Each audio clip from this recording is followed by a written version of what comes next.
Oh, you're such a cuck, bro. You Yeah. got money.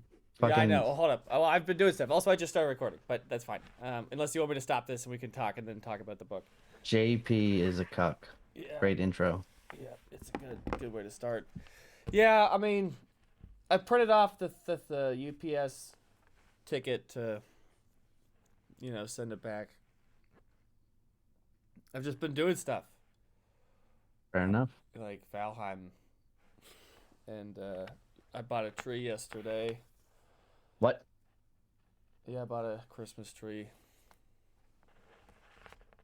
Fucking, you're all grown up, bro. I know. It's official. I'm all That's grown up. the line. My laundry has been in the laundry machine for at least a week now. You And got white vinegar on hand? I do have I have clear, yeah, clear white vinegar, I guess, yeah. Yeah, same. Well, I don't I use it for cleaning, but that's it's what you're supposed to use when if you leave it like overnight, and shit starts growing. If you use white vinegar, kills all that plus your normal soap. well, it was in the dryer, I guess. Let me say that. Well, water, either way, water just kind of sitting there. Yeah, they were dried. So they're dry, they're just sitting in the dryer. That that's yeah. Well, they're not like good to go, right? You're not going to use whatever's in there, right? I definitely am. You're fucking disgust. I don't understand I mean, what is how does it change anything when you fold them up? it airs it out because when it's all bunched up together, it's moisture sitting like in it like stagnant water. Have you Hmm. ever seen stagnant water before? I'll give it a sniff. Shit's growing in it. Yeah, that's all you need. You gotta give it a sniff. Yep. Otherwise. Yep.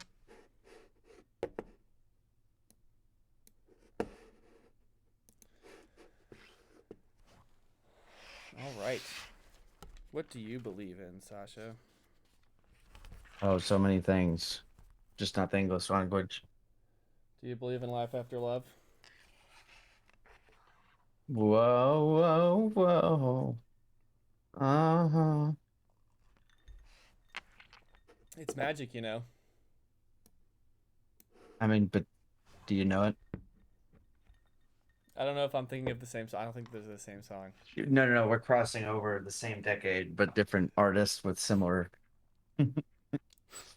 Yeah, I went with the Saturday Night Fever, and I didn't realize till now it weren't. All right, moving on. What Philosophical would you? logic is a zoo. He gets into the temporal dimension, Whoa, hold up. What did you read? chapter 4. Chapter It's what four you sent to me. propositions and facts with one or with more than one verb. Um, I don't. You asked me so many questions. Well, it's just one, but fuck you anyway. The philosophy of logical atomism, chapter 4. It's like page like 60 or 50. He starts bringing time into the discussion, like a thought in time. I do not remember him talking about that. What was the Jesus, let me look up the chapter. can you share your screen? Yeah. Or like at least tell me what the title of the chapter was. Um, uh, chapter number. Propositions and facts with more than one verb, beliefs, etc. Okay. So we're on the same We thing. are we did read the same thing. I'm a little fucking exhausted, so if I That miss that's fine. the fucking vote, it's not unexpected. Okay. But still, I listened to it twice because I really liked it, and I bled over into chapter 5, most of it. And yeah, fuck you, insinuating I didn't fucking listen or read to Well, I it. don't I just read it and I don't remember time. So what was the time stuff? Yeah, so thought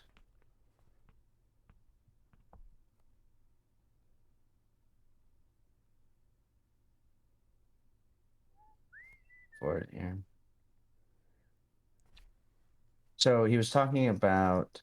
he just kind of took it to a new dimension, literally, in bringing into the lexicon the discussion of not only is there a thought, like there's, that is Mount Fuji, but it's like the temporal states of, you know, uh, that's my mom or fuck my mom or right, like in that whole like dilemma of like I haven't heard any of these, Wittgenstein or anybody talk about time, right? Mm-hmm. As far as past, present, future, current tense. I mean, maybe they'll touch on it, but definitely not the way. Let me find what I was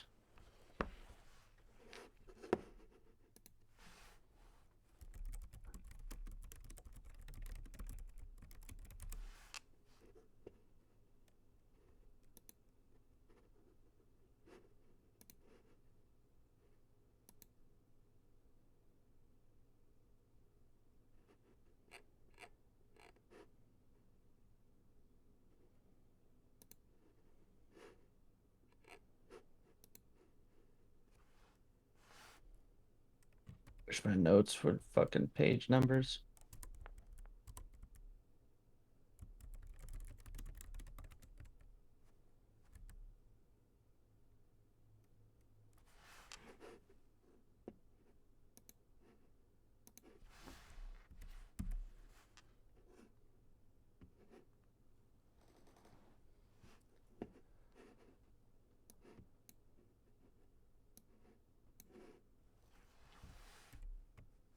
Well, anyway, so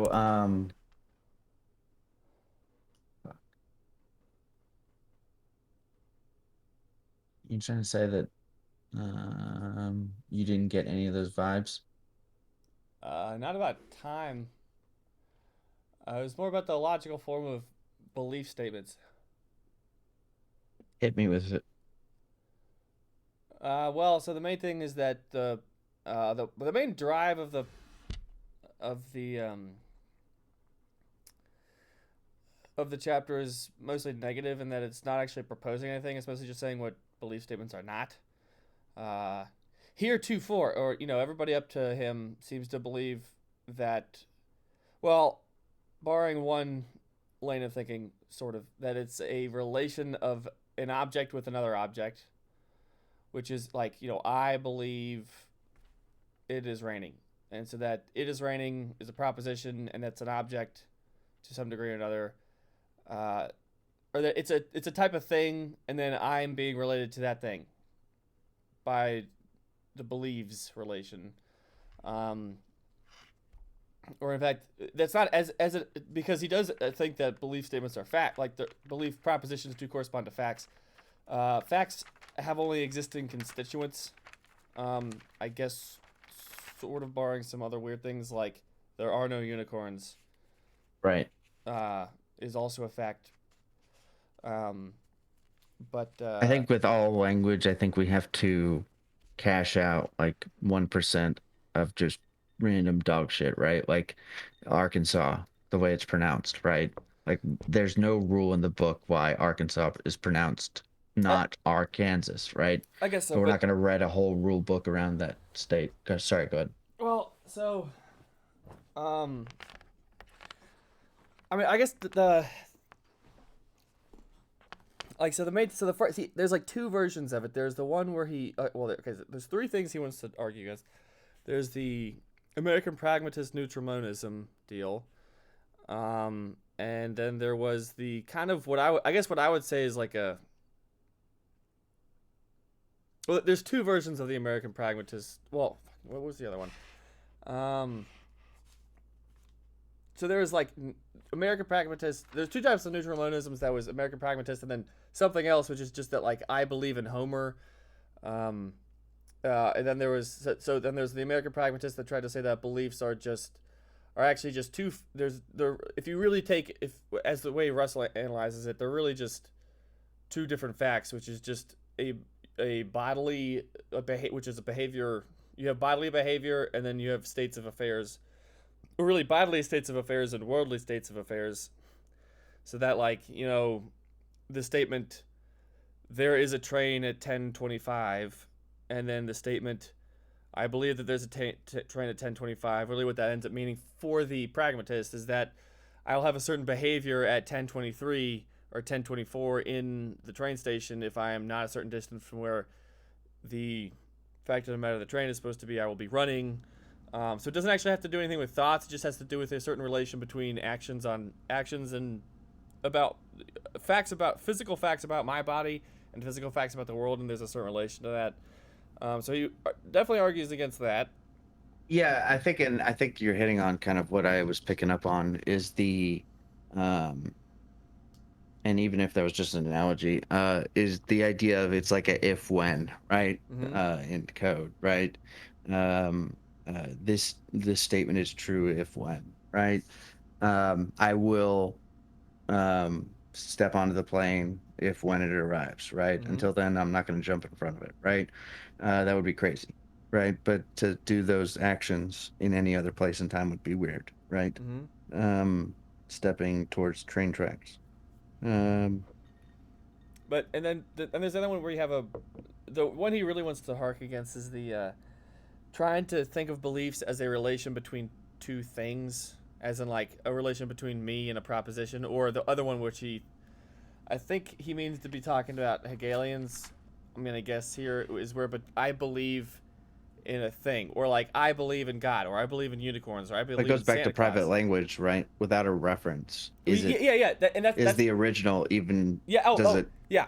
That's yeah. It's either you could call it Hegelians, like well, Hegelian I think would fall into this, but yeah, Mill was I guess perhaps the problem with this, which well, I don't know if he actually talked about believing in things as opposed to believing in facts.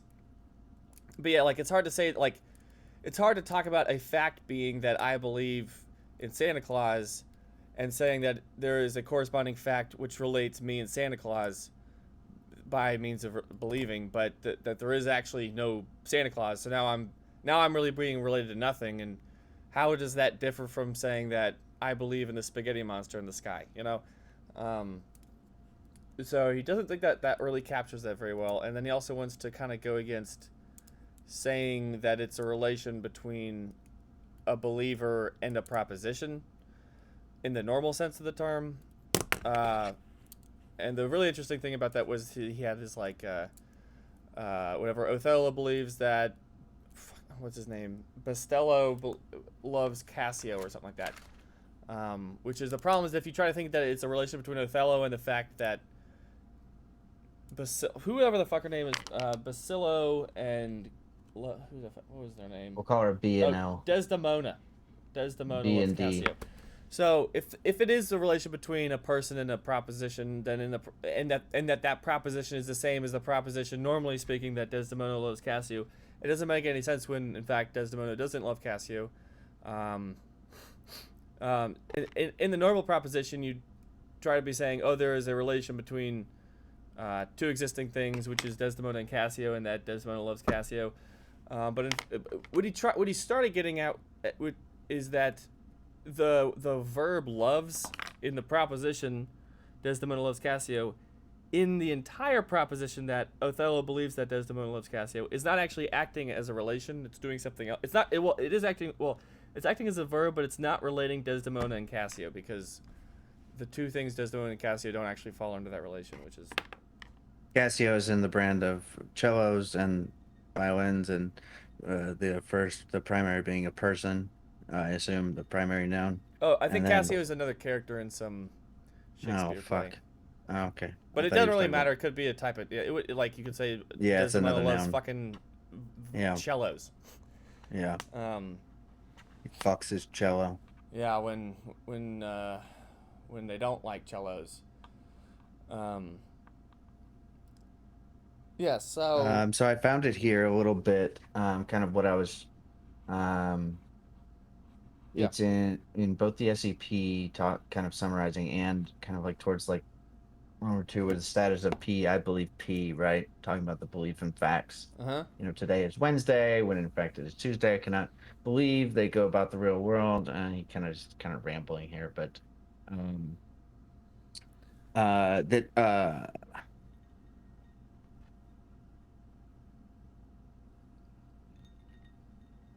today is Tuesday on a different level of reality from the suppositional. that today is Wednesday. When I speak of the proposition that today is Wednesday, I do not mean the occurrence in future of a state of mind in which you think it is Wednesday. I'm only talking about the theory that there is something quite logical, something not involving mind in any way, and such thing that I do not think you can take a false proposition to be. Jesus, I suck at reading. I think um,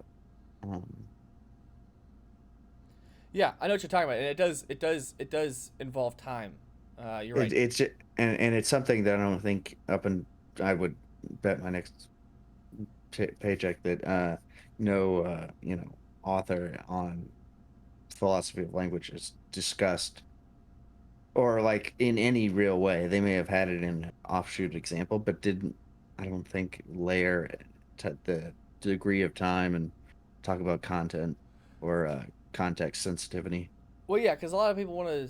Well, I guess like some people, I don't know who exactly, but might want to say, The oh, okay, I Jews. guess maybe like Jews, uh, Platonists, Platonics, Platonists might. Uh, I mean, the we're type basically, we're idealists in platonics. some form or another, not the German idealism. I'd want to say, but uh, believe that they're like that ideas do kind of like so like for example propositions just kind of subsist somewhere and they float around and then at some point or another they become true and or they become false at certain times, and he wants to be saying that like propositions like that today is Wednesday don't just float around, they don't they aren't actually a part of reality that like sift in and out of alter in and out of truth and falsity.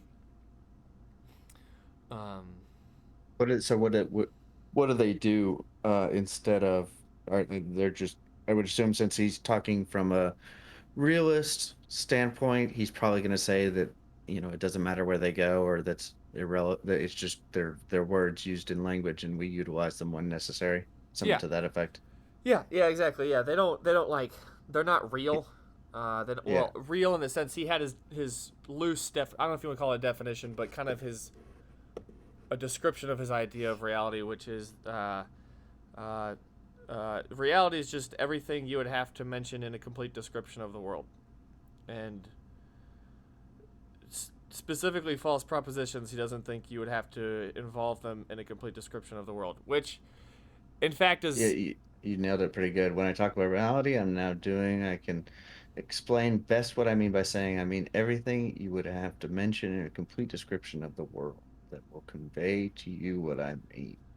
You were fucking on the head or on the well, nose. I did write it down, and I'm looking at Oh, it. you cheating, lying sack. No, I'm just kidding. But this actually, I think, is his. This right here is the weakest. Like, if you want to start arguing about the existence, the mind independent existence of propositions, I think this is the weakest point here, which is to say that false propositions would not have to be mentioned in a complete description of the world. Hold on, Okay. slow down, slow down, slow down. False propositions wouldn't need to what? They wouldn't have to be mentioned in a complete description of the world. Sorry, I needed that. I'm loading up my what is it? Fuck, I lost the fucking word. It's when you play fucking when you play bad guy, when you argue with someone for no Devil's reason. advocate. Yeah, I was trying to load up, but then fucking anyways, moving on. Yeah, thank you. So, hit me with your best like poking holes in it. I'll play the realist in this Right, fucking right, right, right, right. So it's not so much that I'm aiming to assert the existence of like the mind independent existence of false propositions. All I'm doing is argue. I'm going to make an argument against his argument for the non-existence of false propositions, and it really comes you're down. arguing against his positive and negative. Yeah, yeah. So I'm mostly just saying he doesn't. There's reason to believe he's not making a good argument. Uh, He said unicorns don't exist, and you're saying they do. I got it. To a degree, yes. But it's not that we're just talking about Metaphorically. unicorns. We're talking about false propositions, which false propositions do play a huge part into the into our notion of reality, which has to do with like false beliefs. Like it's kind of hard to say. Like if I Is it believed, discerning or is it stating a truth that is negative?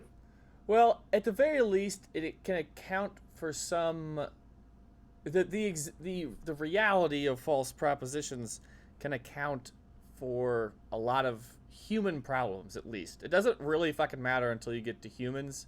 So we're talking about like the frogs start turning gay because there was water Yeah, supply. or like the Sandy Hook Uh, was a fiction, or George Soros, yeah, like yeah, it was a that it was a actors. hoax, and that did make important. I don't know about important. It made uh, notable effect on the world in such a way that real things did happen, and that those real things were very much causally downstream from the spouting of false propositions. And so I think it would be a little bit I just want you short. to mark this spot in the recording. That was the like after 6 months of us doing like training camp on language.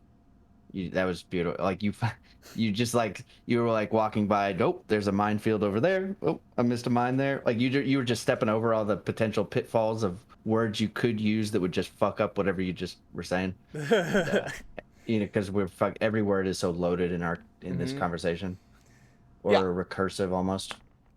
But So continue. yeah, and that's.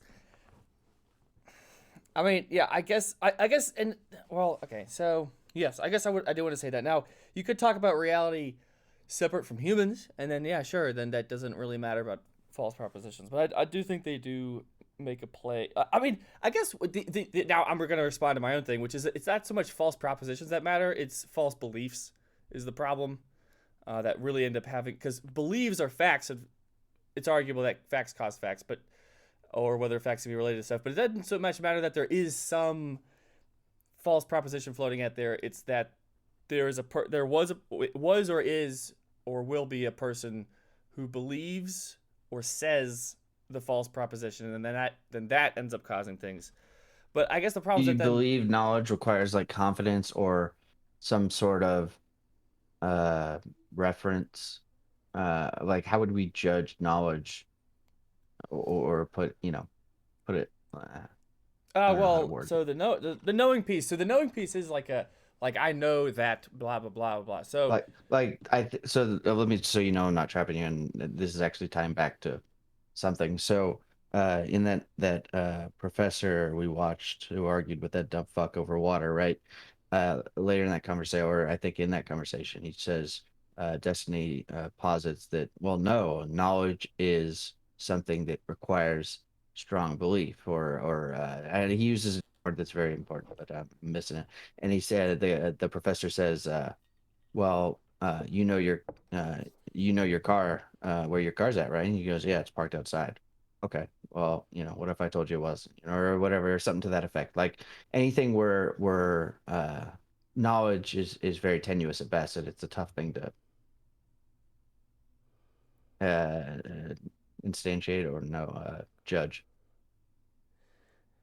It's kind of our problem in the world right now. yeah, and so that yeah, and so I can see where yeah. So like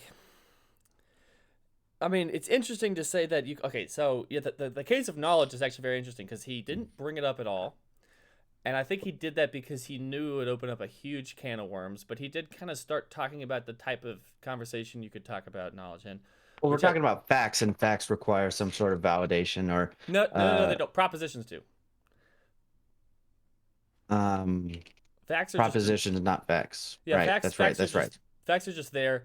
There are belief facts which then end up there are well belief type facts. I think he sort of But you're called making my them. point because we are talking about propositions as the chapter. So Yeah, well, so he did talk about like words such as believes, perceives, wishes, wants, knows. I would assume falls in this camp are what he calls propositional verbs, which he doesn't really think exactly is the best way to say it, but that's just the word he's going to use because it whatever. But so the interesting thing is that he wants to talk about how um, that so I don't know if you want to call it the logical or the metaphysical. I guess he would say logical structure of belief statements are different from perception statements. He says that because he thinks that perceptions go right to the facts, whereas beliefs have to go through a proposition. And now that comes up to an interesting case of knowledge, Oh, because there's fuck me. yeah, Yeah. because What you knowledge, see is then more weighted than anything else. yeah, yeah, because now That's an you have, interesting paradigm to live in. mm-hmm, it certainly That's a, is, I mean, back then it makes sense. I guess in the information superhighway, it's super easy for me to go, well, that's dumb, right? mm-hmm, But I could imagine back then in a world where basically anything that you don't see is just someone who's playing the telephone game, except without a telephone. yeah, yeah, Hmm. it's yeah, so I mean, I guess the thing is that knowledge ends up having, or at least knowledge statements end up having a much more, I think, a much more complex Oh, structure, so, to, like in a way that they both encompass believing and perception. Because well, so to that, let me add into the lexicon. So with the Wednesday thing, if I send a letter and I say, whatever, London's on fire because it's World War II, and I send that letter and you get it in 2 weeks on Camel or whatever, mm-hmm, mm-hmm, and that fact isn't true in that moment, even though I'm saying it in present tense in a letter. mm-hmm. 2 weeks later, um, we wouldn't consider that a proposition, right? That would be I don't think that matters. It's just fuck me, my brain. Well, I mean, at least in the, I mean, well, at least in the case of that, I mean, I would assume like, letters are dated, and you could say, well, they were talking at this time when this happened, and obviously it might not be the case that it's on fire now. Probably not. It could be, but like, um, I mean, I do think what is happening there. You are right that there is something curious going on, which is that it's not he. So he talked about emphatic particulars, which is a particular type of name of things. But I think there is something to say towards emphatic propositions. I'm now making this up, which is emphatic propositions are really present tense propositions, where you go like, "Oh, it is raining right now," and then or like London is on fire right now. But there's something similar that's happening. I do think you're right about this. That in a letter where it's kind of displays more importantly temporally. Yeah, temporally. Um, Well, that goes back to the original, the train thing, right? Except now it's positive. It's not a if when. uh, what what It's why. It's a wild statement because it's active at the moment, right? what train thing? So we were talking earlier about stepping onto a train. That Oh, if the train arrives at 6 and I am holding my ticket, then I will step onto the train. Otherwise, all of those facts coalescing together without time are nonsense, right? Because there would be no train there. You'd be stepping on tracks, mm-hmm, right? mm-hmm, Um, but that's a talking about the future. But if we're mm-hmm, talking about the present, mm-hmm, I was just going back to the analogy of the if when. If we're talking about a present, then it's a while statement, right? So it's a mm-hmm, true until not. mm-hmm. Um, so when I hit the fucking stamp on that and put it on the mailbox with the little flag up, and London is currently on fire, and then it burns till the night, and Well, then it yeah. So rains. so this is an interesting thing to say. So like, because you can take just the general proposition, England is on fire. So and say Benjamin wrote us this letter. You could say Benjamin says England is on fire, and then we are further qualifying it that Benjamin on November 11th in 1942 said England is on fire. And what's interesting is that I really think that I wonder to what degree, like which, hmm.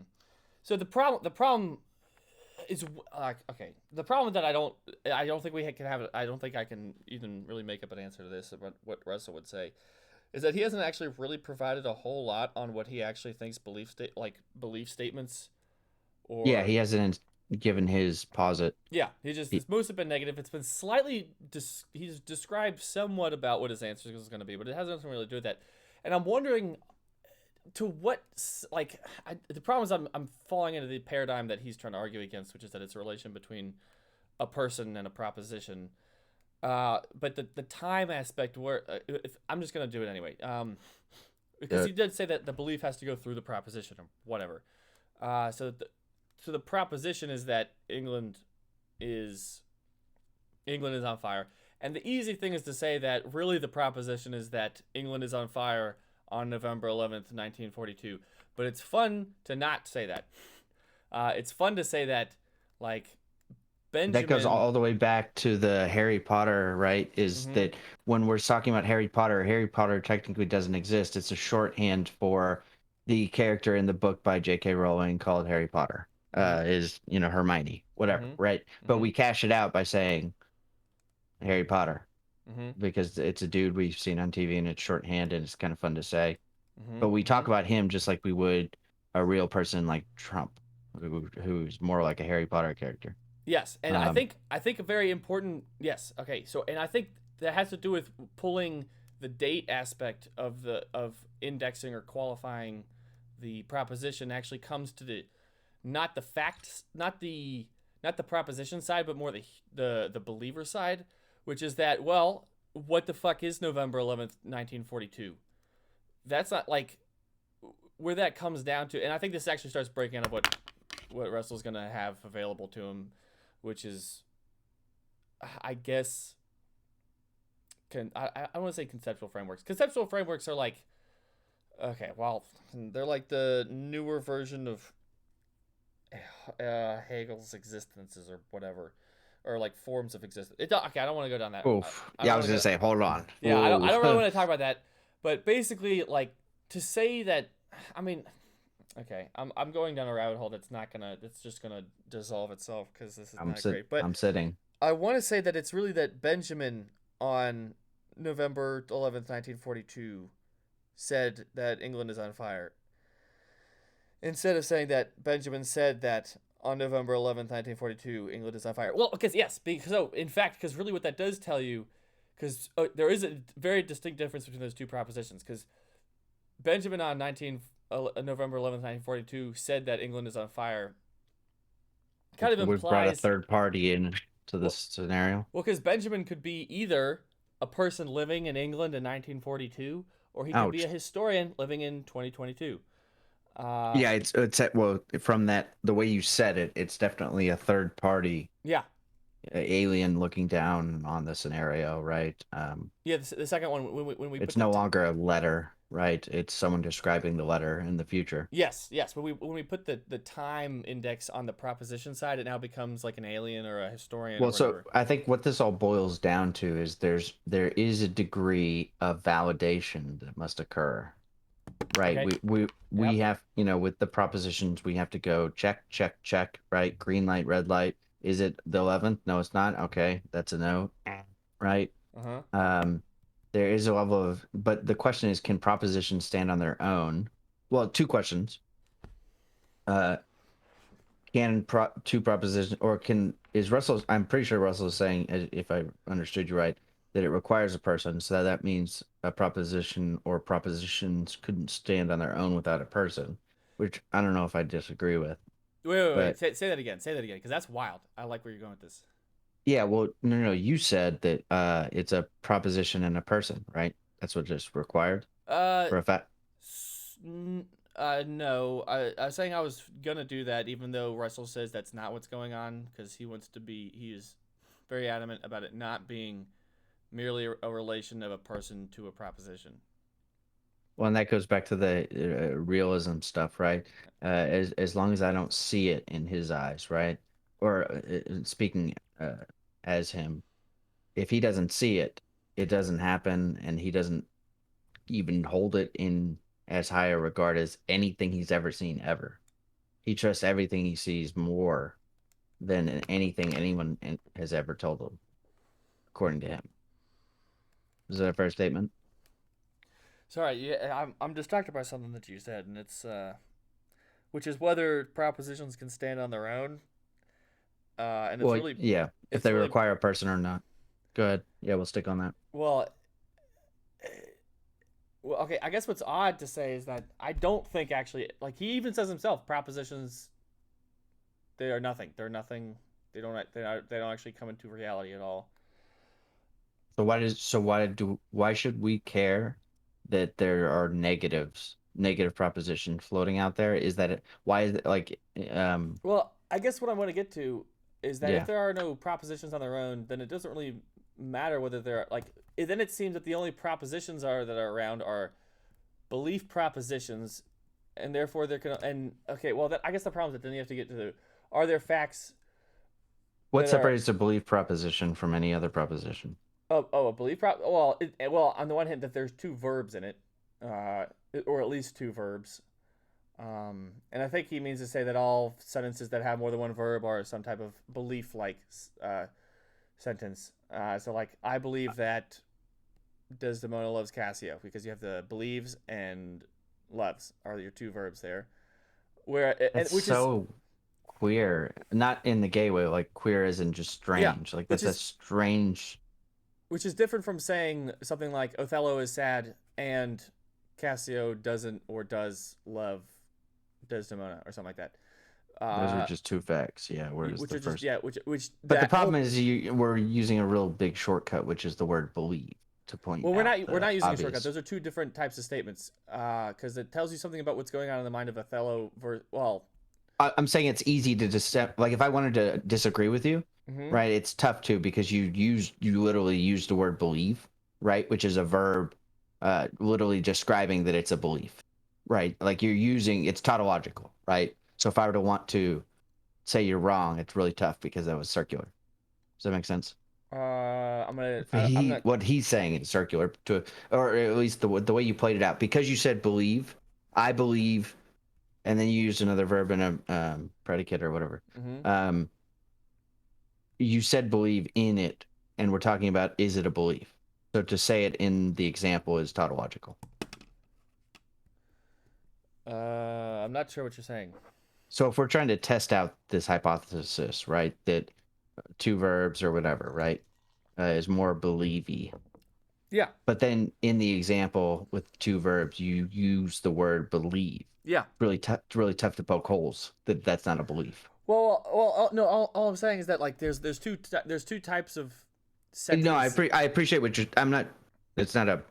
So you didn't do anything wrong, right? You were giving me a clear example to instantiate that that was the belief, and this one isn't, right? So now that we've done that, and I understand and follow you, Okay. Okay. if we were to pull that apart, right? Mm-hmm. Um, let's use an example now with two verbs that doesn't include the word believe, right? Oh yeah. And then Like and stack that up.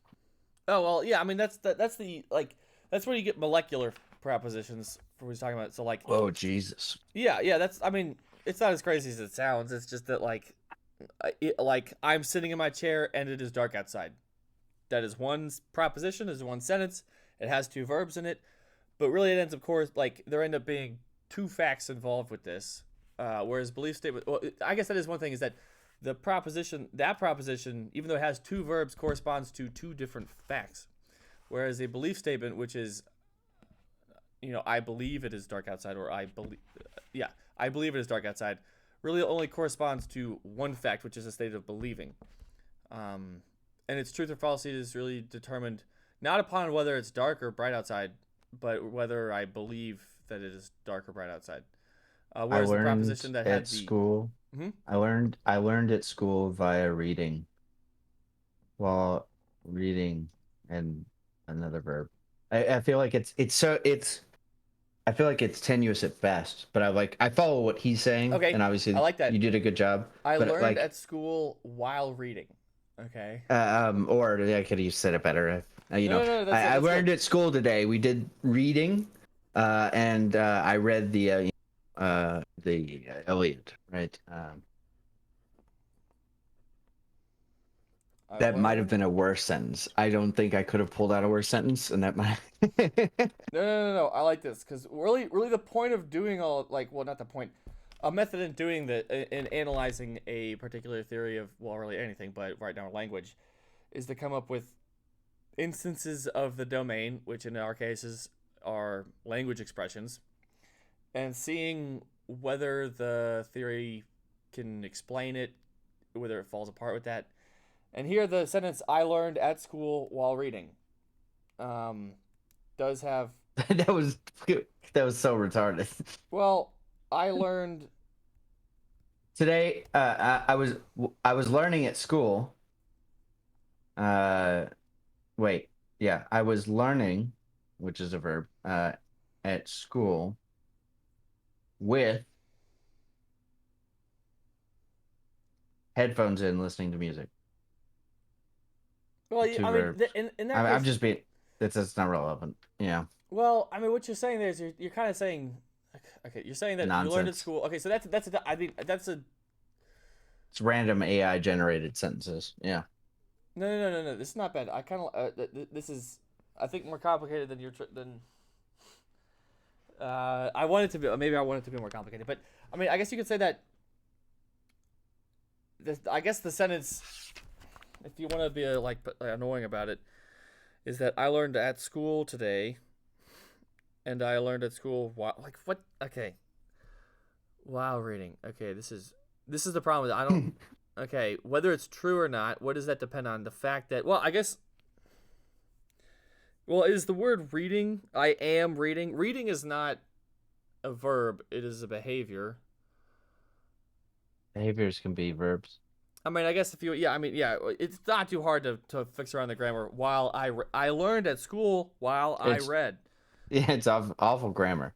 So I learned at school today while using a number two pencil. Let's use something a little less retarded. I, While I I mean, you're saying that I learned at school today and I used the number while two pencil, writing. and those two facts corresponded in time, True. which so well. Now it's not as interesting when I Well, no, cleaned it's it not that up. it's not as interesting as that. On the one hand, he hasn't talked enough about this for me to know what he thinks is going, what Russell thinks is going on, but Wittgenstein sort of has, which is We both that, have our knives out and swords out, going like, "What the fuck you doing, bro? Like, we don't. This doesn't add up." yeah, But he and hasn't this is like posited like an opinion. He's just kind of saying a bunch of stuff that's kind of like raising a bunch of red flags, yeah. and we're kind of fighting against a ghost right now. So, well, yeah, yes, we are, and so this is the one of the problem things that Wittgenstein said was that, well, like all the facts exist independently of each other, and you could always take one away and leave the other one, and it would be fine, or you could put the other one in and take the other one out, and it would be fine. It would all be the same, and that it seems that facts have really no relations to each other, which I think is ridiculous. Which is that you have a fact like you have three facts here, and one of them is relating to two facts, which is that you have like I was reading today and I was using a number two pencil, and then you have the third fact, which is that the two previous facts happened at the same time, and you could even go further to say that the one fact caused the other fact to happen. But that we don't have to go into that. But because at the Yeah, very let's least we're not playing bring with relations, causality into this dirty mess. and that But the no, that I think everything you said was reasonable. it's I guess we are, I mean I guess that is getting into I don't know if I want to say that that's getting into a different class of I gotta pee, but I am listening. You'll be on okay, speaker. okay. I'm gonna grab a drink real quick while you do that.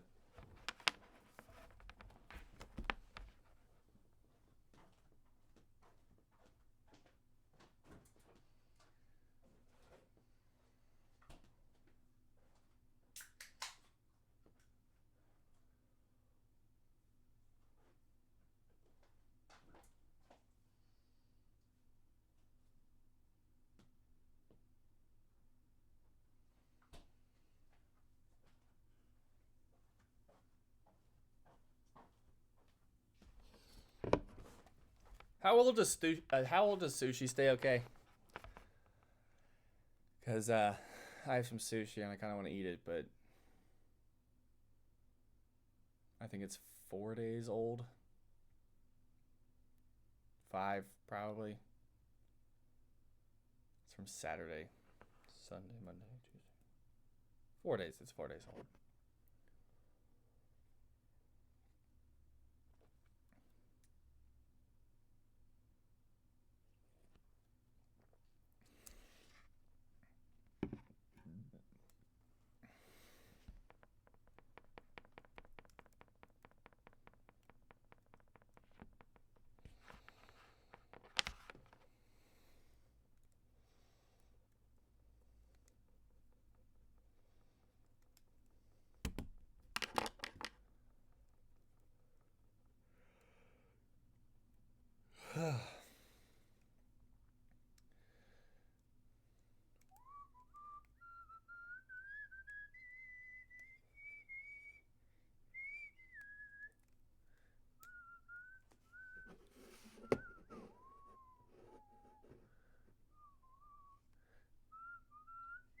All right, let's go. How long does sushi last? Sushi, Sushi, yeah. couple hours, Couple hours. What if I put it in the fridge? couple more hours. It's raw fish. You don't want to fuck with that shit. Of What if can I cook it? Would that make it course. okay? I mean, you don't want to wait and then cook it, but you can cook it and it'd be fine. So like if it's been 4 days, it's a no. Don't touch it, bro. Okay. I'll eat fucking pizza that's not been refrigerated in the morning, but I would never eat sushi 4 days. Yeah, I've never been much into sushi, but for some reason I had the itching Real for good it this special last week. occasion thing. Yeah, I don't know. Girls love it. I think it's okay. Anyway, um, Did you end up reading the Slate Star Codex? I did not, but It's all good. I can I also mean, it's read just a it. fucking article. I can also read So, it now, and I can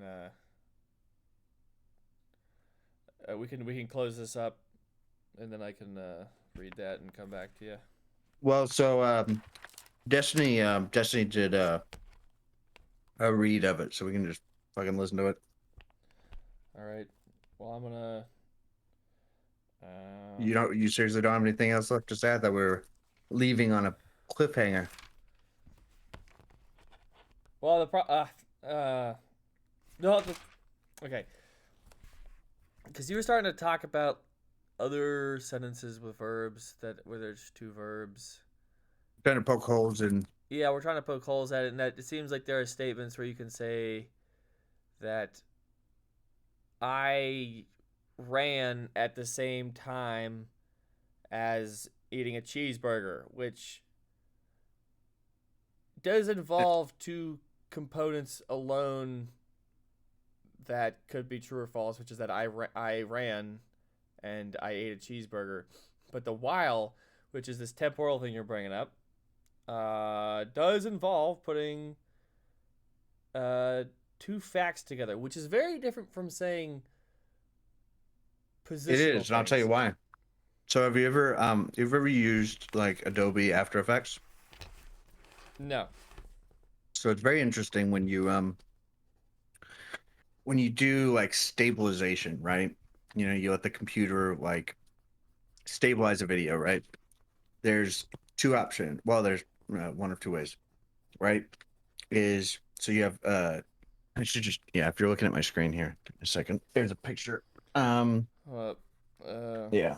After Effects motion tracking. So it looks like this. hold up. Real yeah, take your time.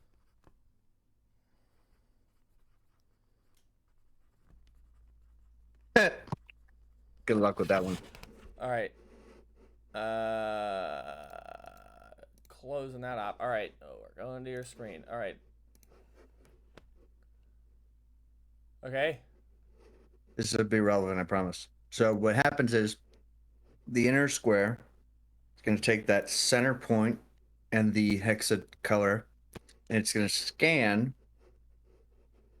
the surrounding colors. So what to look for on a negative. So what is not the center color, and then the outer box is like the search distance or some bullshit. I don't know. I'm not a fucking expert. But what's interesting is when you talk, it's a garbage solution when it comes to track. So what you do is you pick your point, right? And then you just hit play. And what it'll do, oh, this fuck's gonna, yeah, so he'll hit play. Hit play, stupid. You fuck. What it's gonna do is it's gonna track that color hexagon compared to the others, right? In Uh the, huh. yeah, so it creates tracking points for you, right? So you pick the little dot or whatever, like that. You find something kind of like contrasting. But when you tie two or more together, it's like a whole nother ball game, right? Now, one pixel or one group of pixels can change it. Like you can see, they're fucking vibrating all over the place, even though it's relatively still. But when you combine one or more, now you have a reference, right? You have a primary and secondary Oh, slave that you know master. that one of these is supposed to be kind of next to the other one. Exactly. They're Okay. relative. They're supporting each other, right? So when one is fucking spamming out because that pixel left the screen for, whatever their fuzz went in front of the camera or compression, whatever reason that like it just vibrates constantly. It's going to go to the other one. It's going to go to the backup. Well, this one's not fucking freaking out over here. It's not moving all over the place. I'm going to take this one for a couple milliseconds, and then I'm going to go back to the main one, right? Uh And huh. that relation gives you a it's a fluid or solid. Now you have a solid reference, and you only have that solid reference, or you only have that solid symbol when you're making when you have a reference. So when you can back up that primary. I was really fucking abusive with the language there, but you get my point. I think so. Is Uh, the yeah, having that, like you said, right? Having that secondary backup to be able to verify the primary, right, so we're is talking very about important. what we're talking about. We have two facts. Right. I ran to the store and I ate a cheeseburger, and then we have the reference, or not the reference, but they're kind of like they're being related. They're being Well, it's actually the person and the purpose and the proposition is what's really valued is in this example, right? Having a primary, right, person, something I trust, which is what he trusts is perception or other people's perceptions, and then a secondary fact, right, which doesn't have to have as much validity, but backed up by the primary, by a person with a proposition. mm-hmm. Having that reference outside of the main thing gives it validity just in that action or in that instantiation. Hmm. So, for example, to bring it up full circle, if I'm looking at a completely green screen, I have a video of nothing but green, Yep. and there's a couple little gray specks that are, and then like some shit's gonna happen after it. But I need to track these specks. Mm-hmm. If I can refer back to two of them, right? It's going to legitimize, well, okay, it's not just an anomaly. Here's a reference to the thing, blah blah blah. Blah blah blah in place of a good argument. Yes.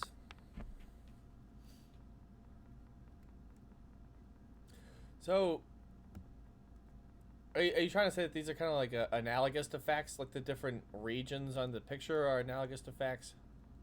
Yeah, so if we were to say that the well, no, I think I'm referring to the person and proposition, right? Okay. Yep. Not necessarily because the two facts side by side that are irrelevant. Well, if they're relevant, then yes, I'm talking about it. But you said in your example, and I just kind of glued to it. You kind of like said two statements in a sentence that were irrelevant. Like it was Sunday and my name is John. Yeah. Yeah. Sure.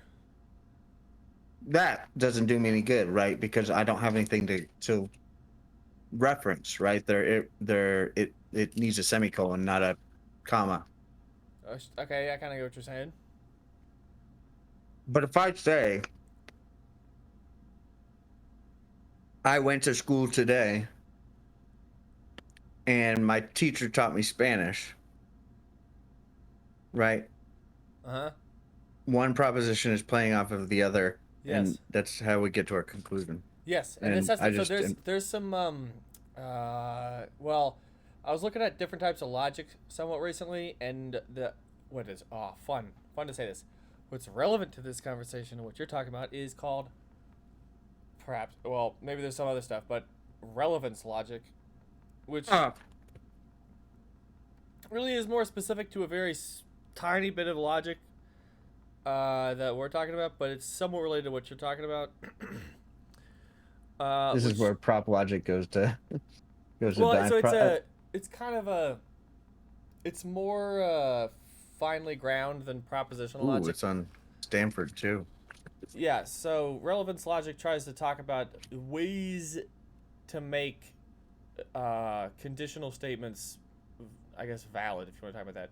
So, like, normally, I guess to some degree, it is an attempted solution to the paradoxes of material implicature. Ah, yes, I remembered it. It sounded Okay. like a fucking Karl Marx statement there.